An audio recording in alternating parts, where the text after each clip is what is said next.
Terima kasih klik video ini dan jangan lupa subscribe. Sejarah Kuala Kubu adalah antara sejarah yang paling menarik dalam negeri Selangor tetapi kurang mendapat perhatian dan publicity. Kuala Kubu dan kawasan sekitarnya diketahui telah didiami oleh manusia semenjak zaman Neolitik lagi sehingga ke zaman Gangsa apabila Kuala Kubu merupakan lombong dan sumber biji timah yang menyumbang kepada pembuatan peralatan berasaskan Gangsa. Kuala Kubu juga menyaksikan kehebatan dan keupayaan kejuruteraan orang Melayu sebelum revolusi industri yang dibawa oleh orang Inggeris. Mereka telah membina sebuah empangan yang besar yang bukan sahaja berfungsi sebagai sumber untuk penternakan ikan dan sumber air, malah fungsi utamanya adalah kaedah perlombongan untuk mengumpulkan biji timah di dasar sungai. Pada 24 Oktober 1883, empangan Kuala Kubu ini telah pecah dan menyebabkan banjir besar yang menenggelamkan seluruh Pekan Kuala Kubu dan kawasan sekitarnya. Peristiwa empangan Kuala Kubu yang pecah ini penting dicatatkan kerana bertolak dari peristiwa inilah lahirnya Pekan Kuala Kubu baru yang ada sekarang. Tragedi pecahnya empangan Kuala Kubu ini juga dikenali sebagai sejarah Kuala Kubu. Akibat dari kejadian ini, Kuala Kubu sebagai sebuah mukim pekan dan pusat pentadbiran jajahan Hulu Selangor telah tenggelam. Pusat pentadbiran tersebut telah dipindahkan ke Rasa buat sementara waktu.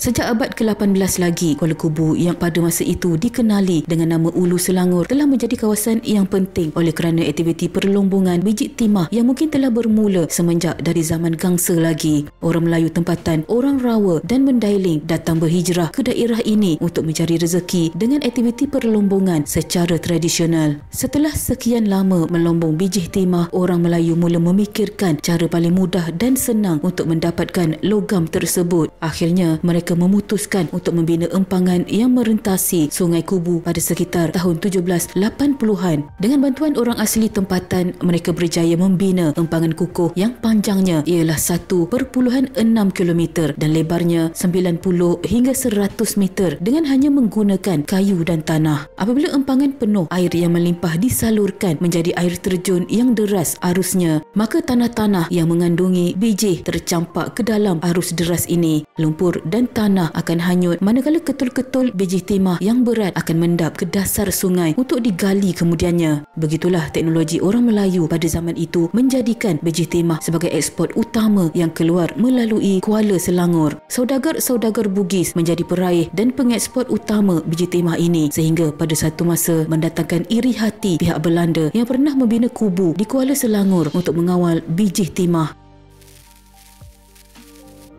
Beberapa tahun selepas Inggeris menjadi penjajah Selangor, Kuala Kubu mendapat perhatian mereka kerana kekayaan hasilnya. Oleh sebab itu, mereka menghantar Cecil Ranking sebagai pemungut hasil dan Magistrat Daerah Hulu Selangor. Cecil Ranking melihat potensi besar Kuala Kubu lantas tanpa berlengah lagi mengesyorkan pihak Inggeris supaya membina bandar baru yang lebih tersusun di Kuala Kubu untuk memaksimalkan potensi ekonominya. Bagaimanapun, belum sempat melihat Kuala Kubu menjadi sebuah bandar, empangan yang sudah berusia 100 tahun itu pecah melimpah dan Cecil Ranking mati lemas bersama dengannya. Tragedi empangan pecah itu tidak melemahkan semangat Inggeris untuk membangunkan bandar Kuala Kubu. Malah mereka menjadikan Kuala Kubu sebagai pusat pentadbiran Hulu Selangor lengkap dengan pejabat daerah, hospital dan rumah-rumah pegawai. Pada tahun 1890-an, jalan keretapi rancak dibina dan satu cabang jalan keretapi telah dibuat dari stesen Kuala Kubu hingga ke stesen Pekan Kuala Kubu. Pihak Inggeris juga pernah bercadang untuk membina jalan keretapi dari Kuala Kubu hingga ke Raub Pahang. Namun rancangan tersebut dibatalkan atas sebab-sebab halangan teknikal. Kuala Kubu pada waktu itu menjadi bandar ketiga besarnya di Selangor. Kuala Kubu juga menjadi pintu masuk utama ke Pahang apabila jalan Bridle Path ke Raub telah siap diperbaiki. Sewaktu terjadinya pemberontakan Pahang, Kuala Kubu menjadi pintu utama untuk menghantar bekalan kepada pasukan Inggeris bagi menundukkan pemberontak.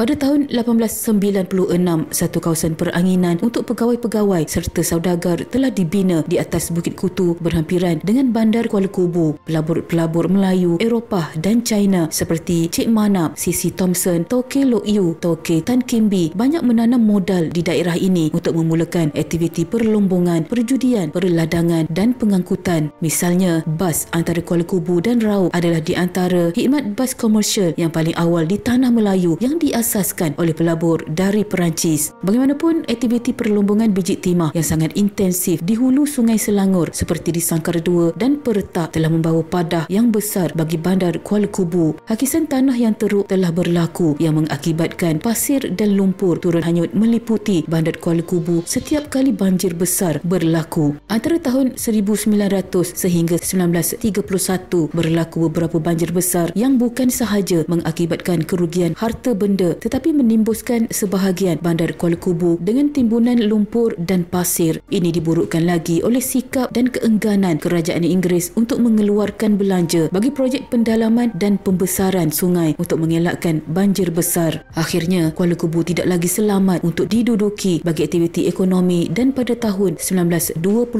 pihak berkuasa tempatan kerajaan Inggeris telah mengisytiharkan bahawa mereka tidak lagi dapat menjamin keselamatan penduduk Kuala Kubu lalu menggesa mereka berpindah ke tempat yang lebih selamat. Masalah banjir ini menjadi begitu kronik sehingga pada tahun 1921 juga pusat pentadbiran Kuala Kubu dipindahkan ke Rasa. Pada masa yang sama, pihak Inggeris telah merancang kawasan baru yang lebih tinggi yang selamat dari banjir bagi membangunkan bandar Kuala Kubu yang baru. Mereka telah menggunakan khidmat seorang arkitek yang berasal dari New Zealand bernama Charles Compton Reid untuk mereka pelan bandar yang baru. Banjir besar yang berlaku pada tahun 1926 telah mempercepatkan lagi proses bagi membina bandar baru ini. Akhirnya, bandar ini pada asasnya telah siap dibina pada tahun 1930 di mana pusat pentadbiran dipindahkan semula dari Rasa ke Kuala Kubu yang baru.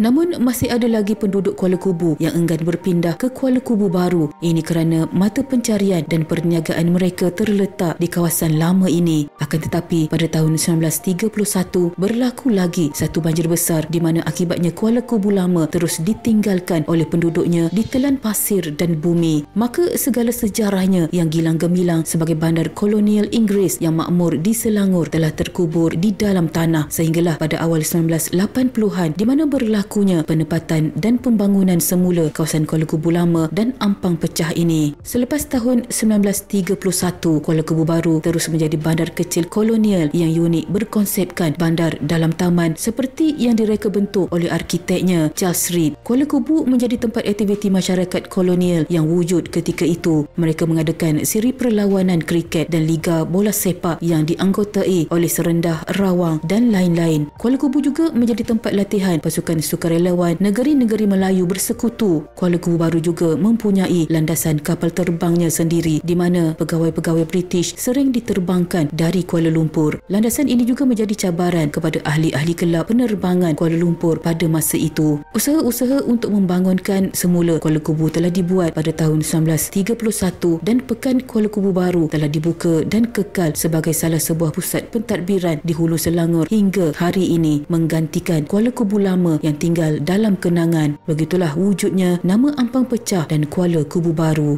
Sekian.